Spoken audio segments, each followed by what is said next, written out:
भगवान श्री शमेशाय जी महाराज की और पूज्य श्री मधुशाह जी महाराज की।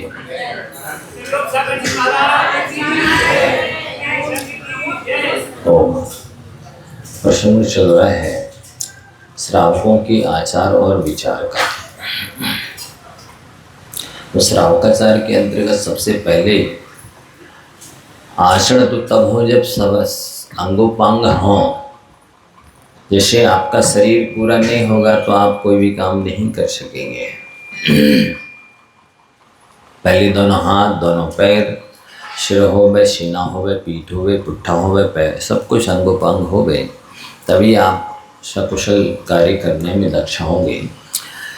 इसी प्रकार से यहाँ पर आचार विचार तभी शोभायमान होता है, महत्वपूर्ण होता है, आत्म कल्याण के लिए कार्यकारी होता है, जबकि सम्यक दर्शन की 8 अंग हो गए।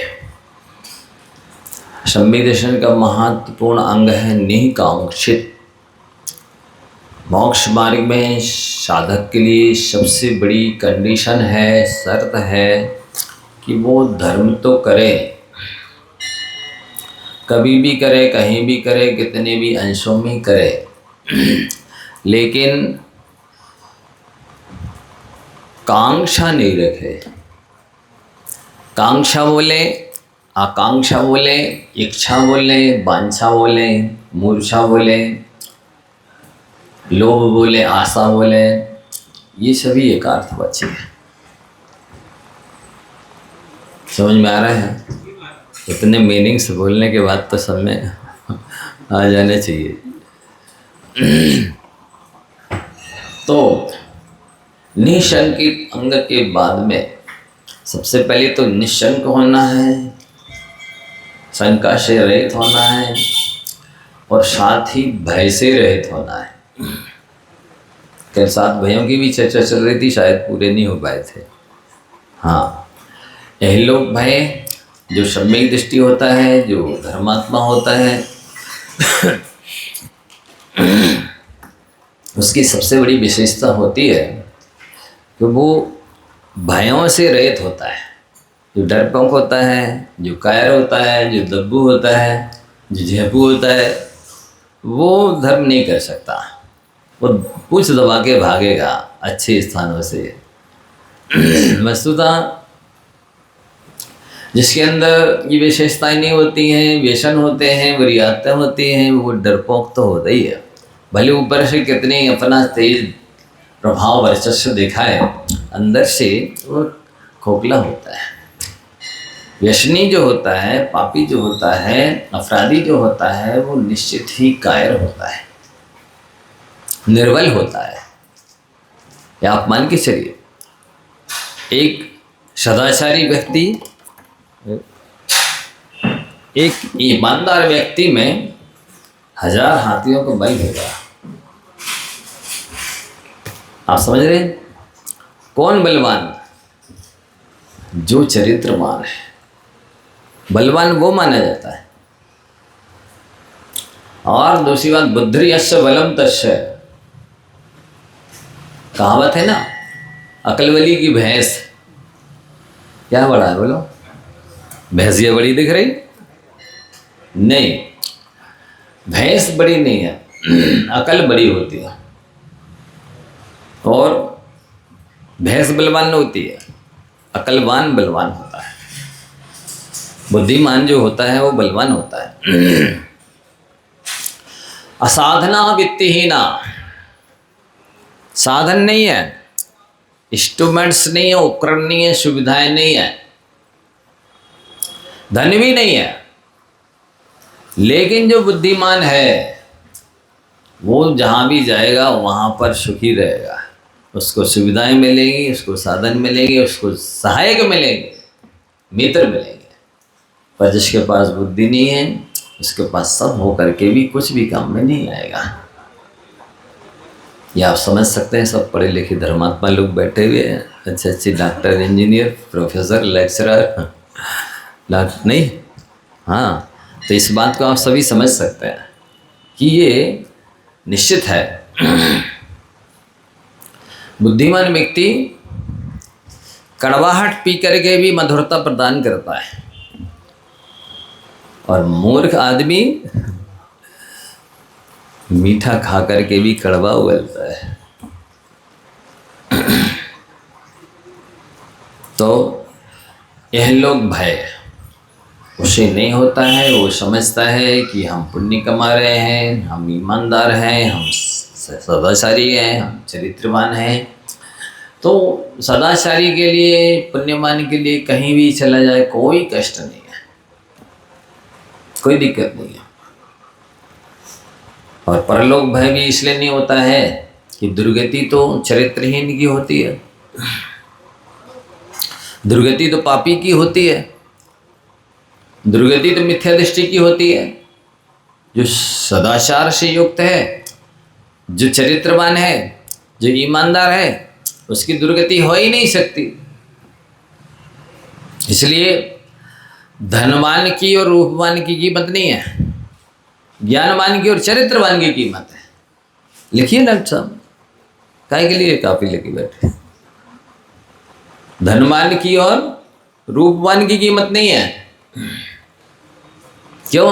क्योंकि धन और रूप कुछ सुख दे सकते हैं, कुछ दिन सुख दे सकते हैं, लेकिन ज्ञान और चरित्र शाश्वत सुख दिलाते हैं, सर्वत्र सदैव। इसलिए धन की और रूप के पीछे मत पड़िए, ज्ञान की और चरित्र के पीछे पड़िए। लोक में ज्ञानवान की और चरित्रवान की पूजा होती है, रूपवान की और धनवान की पूजा नहीं होती है। क्यों हो रही है आप लोगों की पूजा? कहीं कहीं तो होती होगी। हाँ महाराज, नौकरी चाकर तो कहती है सर।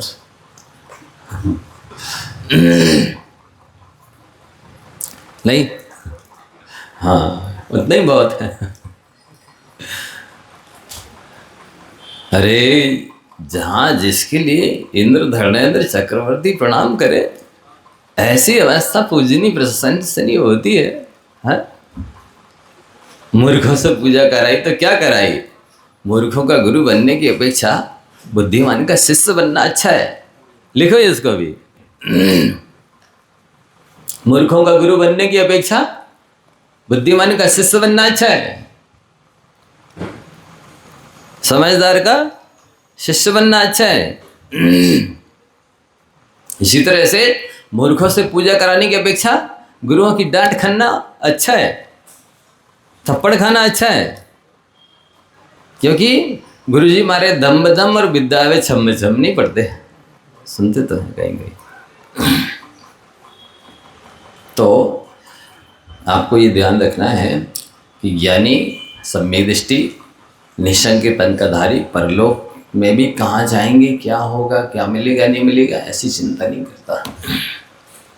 जैसे आप लोग पॉकेट में मनी रख लेते हैं, फिर यात्रा करते तो चिंता होती है, हैं? क्यों रे, कहाँ क्या मिलेगा है, हमारे पास वैसे है, हम तो फलानी लाज में रुक जाएंगे। हैं? इनको लाज भी नहीं आती, इलाज में रुकते। हाँ, तो जैसे पैसा रखता है, जो मनी रखता है पॉकेट में, उसे चिंता नहीं होती है, वो तो समझते ही है हमें जहाँ जो जरूरत पड़ेगी सो ले लेंगे। इसी तरह से जो अपने गांठ में पुण्य रखता है वो भी चिंता नहीं करता है। हमारा पुण्य सबसे अच्छा व्यवस्थापक है, गार्जियन है, गुरु है, मैनेजर है, शुभचिंतक है, संरक्षक है, सुरक्षा कवच है और हित चिंतक है। परलोक भय, मरण भय भी नहीं होता है। निशंकित अंकेधारी को, सम्यक दृष्टि को, धर्मात्मा को।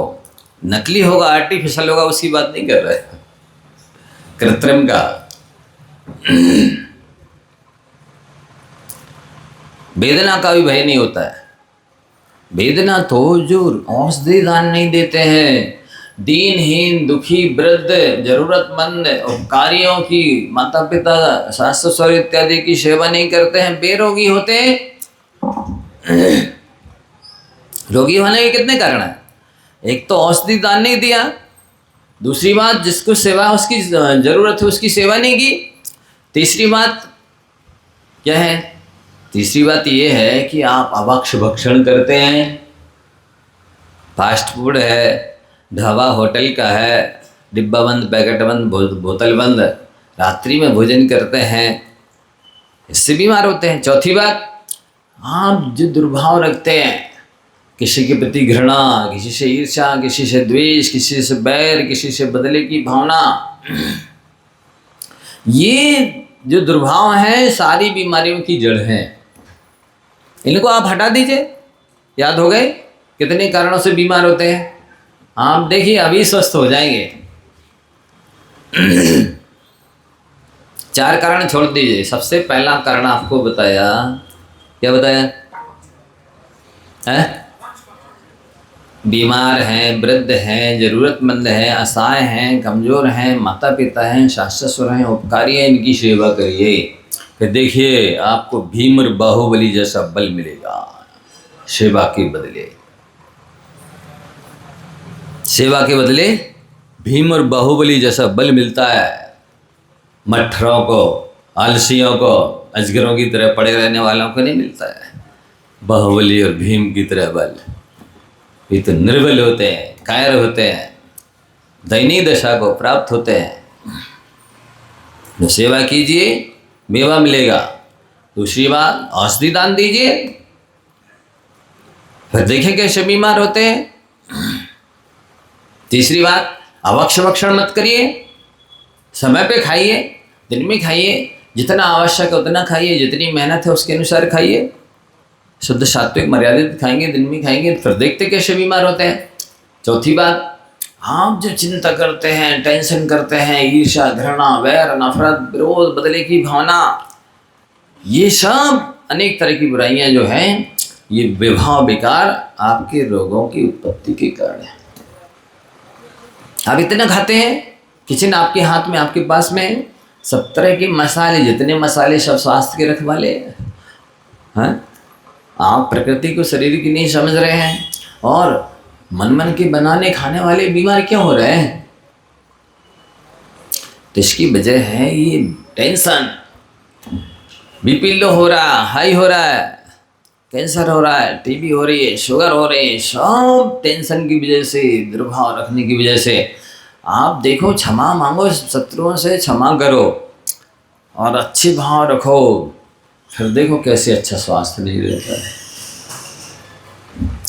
मरण भय, वेदना भय, अगुप्ती भय, हमारे पास कोई कोट किला खाई नहीं है, हैं? सुरक्षा के साधन, अरे आप आकाश में चले जाइए, चाहे पाताल में चले जाइए, जंगल में चले जाइए, चाहे शहर में चले जाइए, कोठी बंगला माल मकान में, कांच के माल में रहें, चाहे वज्र के माल बनवा लीजिए, चाहे समुद्र के अंदर चले जाइए, पाप कर्म तो वहाँ भी पीछा नहीं छोड़ेगा। इसलिए अगुप्ती का वह मत करिए, पुण्य बढ़ाओ और चिंता छोड़ो, सुख से जियो। लिखो, ले सूत्र लिखो, चिंता छोड़ो, सुख से जियो।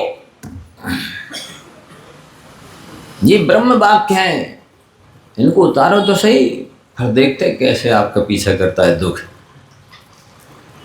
चिंता छोड़ो, सुख से जियो। तो 4 कारण याद रहेंगे? अभी नहीं हुए याद, पीछे वालों को नहीं हुए,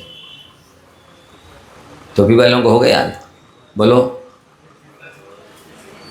4 कारण है। एक तो वृद्ध है, बीमार है, दुखी है, असहाय है, उपकारी हैं, जरूरतमंद है, उनकी सेवा करो तन मन धन से। दूसरी बात, औषधि दान दो। तीसरी बात है, अवक्ष भक्षण नहीं करो। चौथी बात, चिंता नहीं करो, टेंशन नहीं करो, खोटे भाव नहीं रखो अपने अंदर। कोई आपके प्रति रखता है, बुरे भाव रखने दो, उसका फल आपको नहीं भोगना है। जो रखता है बुरे भाव, उसका फल उसी को भोगना है। इसलिए 4 कारण अपनाइए, फिर वेदना भय है ही नहीं, अगुप्ती भय भी नहीं है। पुण्य बढ़ाइए, पुण्य जिसके पास है उसको ना कोई अस्त्र शस्त्र काट सकते हैं, ना कोई जहर मार सकता है, ना कोई जहरीला प्राणी खा सकता है, मांसाहारी कोई भी बाल बाका नहीं कर सकता जिसके पल्ले में पुण्य है। जैसे ही पुण्य की कमी होती है, फिर तीर्थंकर भी नहीं बचे हैं अंतराय फल पाने से। तीर्थंकर भी भिखारियों की तरह घूमते हैं, कोई सहायता नहीं करता। जब पुण्य होता है तो जंगल में पड़ा हो कोई व्यक्ति, शिशु हो, जीवनधर स्वामी के जन्म में शमशान में हुआ था, शमशान घाट में डाल दिया, फिर भी उनको भी पालने वाला, पोसने वाला, पढ़ाने लिखाने वाला मिल गया और वो राजा महाराजा बने और उसी भाव से मोक्ष गए, सब हुआ। उत्पन्न होता है तो वो शिशु हो, असहाय हो, निर्मिल, कोई भी हो, कहीं भी जंगल में हो, समुद्र में हो, पहाड़ पर हो, कहीं भी हो, अग्नि के बीच चला जाए, बोरिंग के गड्ढे में 100 फुट नीचे चला जाए, उसकी भी रक्षा हो जाती है। न्यूज़पेपर में नहीं पढ़ा आपने?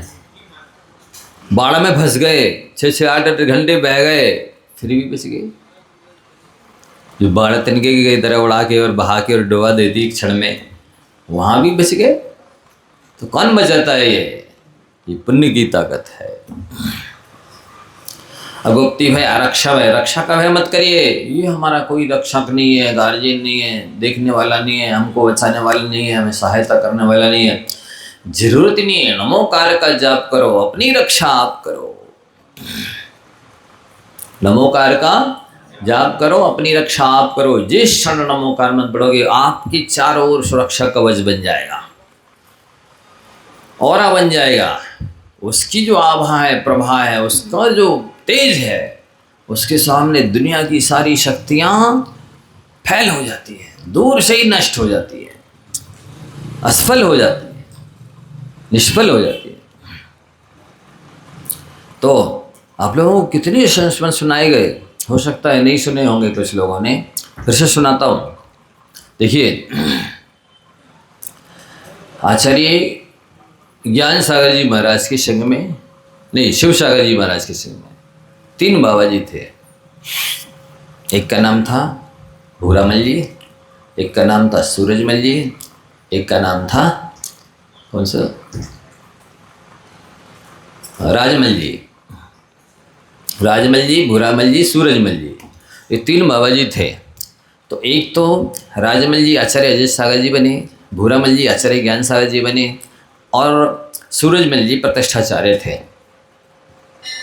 वे एक बार ट्रेन से यात्रा कर रहे थे, तो क्या हुआ कि जाप करते हुए जा रहे थे बैठे बैठे। अब एक तांत्रिक मांत्रिक योगी आया और उसने अपने तंत्र मंत्र के बल पे सारा डिब्बा खाली कर दिया। बाबा जी पर कोई प्रभाव पड़ा नहीं उसके तंत्र मंत्र का, वो तो बैठे रहे। जब वो आया, उसने देखा, अरे बाबा बैठा रह गया। आगे कहता, उठिए। बाबा जी बोलते, क्या उठे भाई, हमारे पास तो रिजर्वेशन है। तो वो बोलता, देखता हूँ। और ऐसा बोल के ट्रेन के डिब्बे के बाथरूम में गया। वहाँ उसने अपने मंत्र जाप किया और अपनी विद्या की आराधना की, बेताली विद्या का आवर्णन किया। वो सिद्ध थी आ गई, बोली आज्ञा दीजिए। उसने कहा, जाओ वो जो बाबा बैठा है ना, उसको उड़ा दो। विद्या गई, 3 परिक्रमा लगाई, वापिस आ गई। उसने नहीं, दोबारा जाओ, मार के आओ। दोबारा गई, फिर परिक्रमा लगा के आ गई। तीसरी बार छोड़ा, लेकिन बाबा जी तो जाप कर रहे थे, तो उसकी शक्ति नहीं थी कुछ बाल बांका कर सके। चौथी बार उसने आई विद्या से उस योगी को ही मार डाला। जब बाद में देखा जाकर के, लघु सिंगा गए होंगे और ये तो मरा पड़ा है, वो समझ गए कि इसने कोई मूठ मारी होगी, हमें बेताली विद्या छोड़ी होगी, और हम तो जाप कर रहे थे, इसलिए नमोकार के प्रभाव से वो विद्या मेरा बाल बांका नहीं कर सकी और इसी को मार डाला। तो ऐसा है ये, इसमें ताकत ये है, कोई शेर, कोई सांप, कोई अग्नि, कोई पानी, कोई भूत, कोई शत्रु बाल बांका नहीं कर सकता है। आप पुण्य बढ़ाइए, नमोकार का जाप कीजिए, धर्म की शरण में आइए। 4 ही शरण है लोक में, अरहंत, सिद्ध, साधु और केवली प्रणीत धर्म। वही 4 मंगल हैं, वही 4 उत्तम हैं, वही 4 शरण है। न 5वां कोई मांगलिक है, ना कोई 5वां उत्तम है, ना कोई 5वां शरण है। इसको आप अपनी गांठ में बांध लीजिए, हृदय में रख लीजिए और इसकी आराधना कीजिए। अगुप्ती भय, आरक्षा भय, अकस्मात भय। अचानक लोगों को डर लगता है ये पंखा नहीं गिर जाए। अरे पंखा तब तक नहीं गिर सकता जब तक आपके पुण्य का उदय है। जैसे ही पुण्य समाप्त होगा, एक छोटा सा तिनका जो दांत भी साफ नहीं किया जा सकता, जिससे वो भी प्राण ले सकता है। कहते ना तिनका कबहु न निंदिए जो पायन तल होए, कबहु उड़ही आखन पड़े पीर घनेरी होए। तिनका भी है तो उसकी भी निंदा मत करिए। कभी हवा में उड़ करके आंख में चला जाएगा तो भयंकर पीड़ा उत्पत्ति कर देगा। कई बार तो आंख भी खराब हो जाती है, फूट ही जाती है। कई बार व्यक्ति जरा सी कील पैर में लगी कि सेप्टिक हो गया, उसको क्या भयानक रोग, पैर कटते कटते गलते गलते ही मर गया। तो जब पुण्य समाप्त होता है तो कोई भी प्राण लेने में सक्षम हो जाता है। जब तक पुण्य रहता है तो कोई शेर हो, कोई सांप हो, कोई अग्नि हो, कोई वज्र हो, बिजली हो, कोई भी कुछ नहीं कर सकता है। इसलिए सम्यक दृष्टि निःशंकितं धारी 7 भयों से रहित होता है। याद हो गए 7 भय? इहलोक भय, परलोक भय, मरण भय, वेदना भय, गुप्ति भय, आरक्षा भय, अकस्मात भय। दूसरा है निहिकांक्षित अंग। तो आपको धर्म की और धर्माचरण के विषय में अंजन चोर की तरह दृढ़ होना है, निशंक होना है, निर्भय होना है, श्रद्धालु होना है, समर्पित होना है। और निहिकांक्षित अंग क्या कहता है? सबसे बड़ी शर्त है धर्म की, क्या आप कभी भी करें, कहीं भी करें, कितना भी कम से कम धर्म करें, लेकिन निर्वांछक होकर के करें, बदले में कुछ मांगे नहीं। आप ये मान के चलिए संसार की वृद्धि का मुख्य मूल कारण यदि कोई है तो वो है व्यक्ति की इच्छा। जिसके पास जितनी इच्छाएं, जितनी आशा, जितनी वांछा, जितनी मूर्छा है, उतना लंबा संसार है उसका। आपको संसार खत्म करना है? हाँ महाराज, बस इच्छाएं खत्म कर दो, संसार अपने आप खत्म हो जाएगा। एक सूत्र और लिख लो, छोटी सी जिंदगी, बड़े बड़े जंजाल।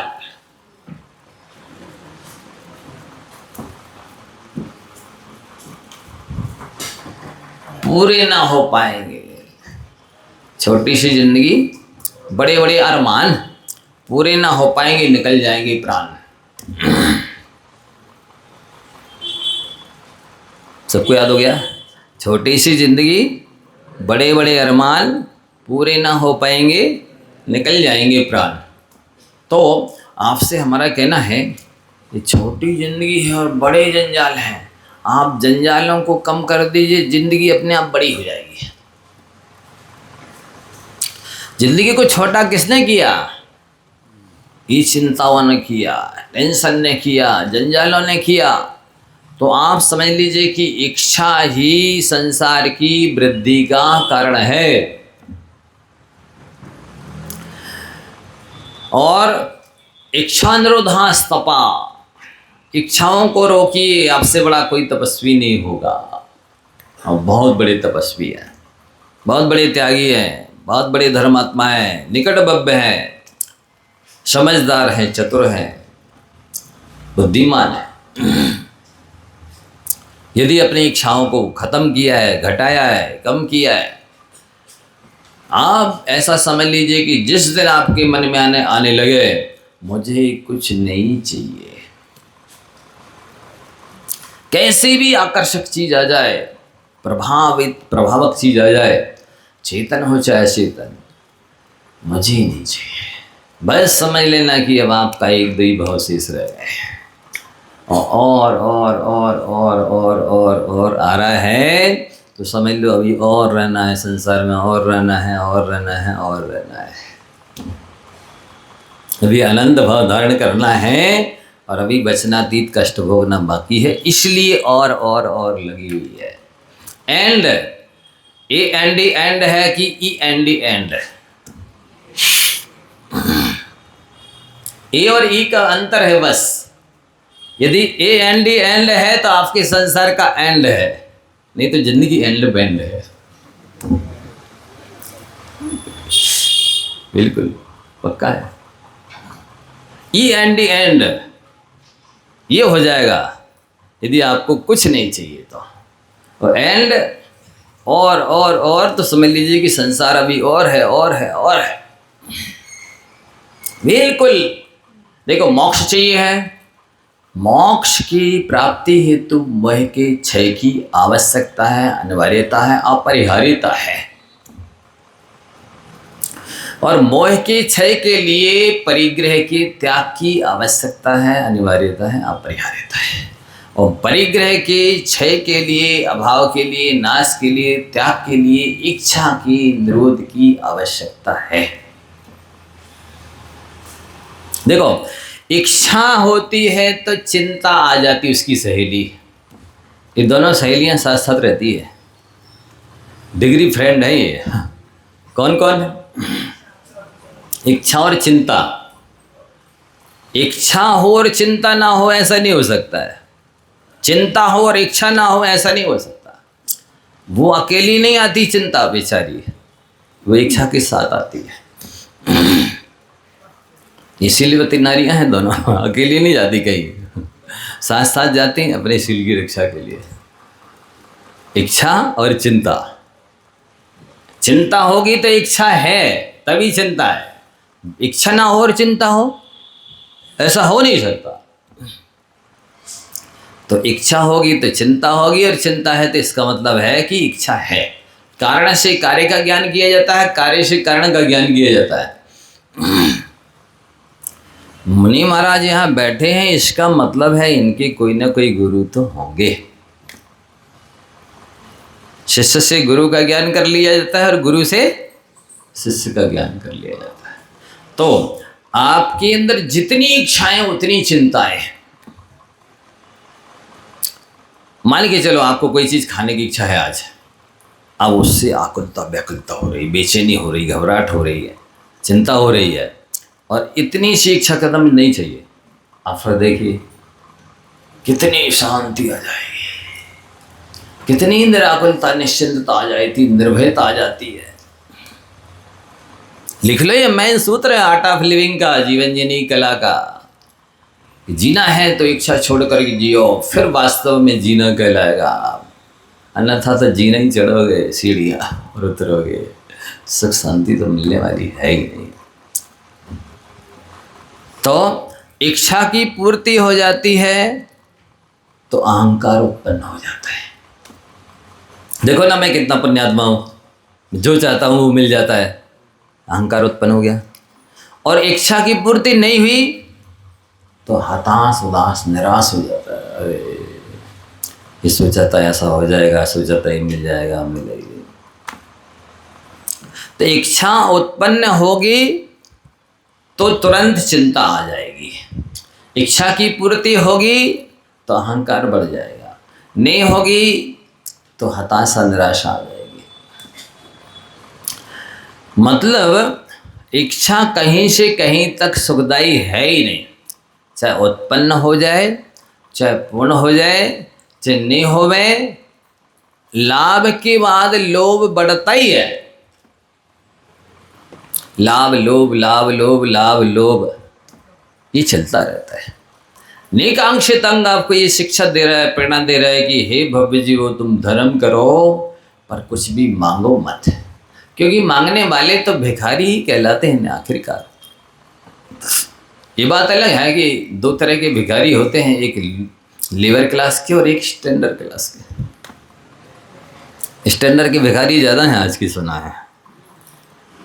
जो लेबर क्लास के भिखारी होते हैं वे पैदल चल के आते हैं, छोटी झोली लेके आते हैं, मंदिर के बाहर बैठते हैं। जो स्टैंडर्ड के भिखारी होते हैं वो फोर व्हीलर से आते हैं, बड़ी झोली लेके आते हैं, वो भी मंदिर के भीतर मांगते हैं। नहीं समझे? ऐसी बातें डायरेक्ट समझ में आ जाती है लोग।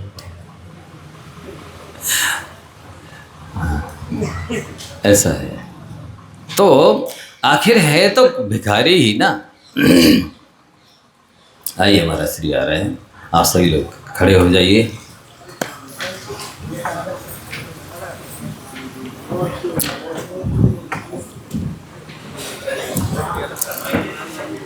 हाँ, आने दोबारा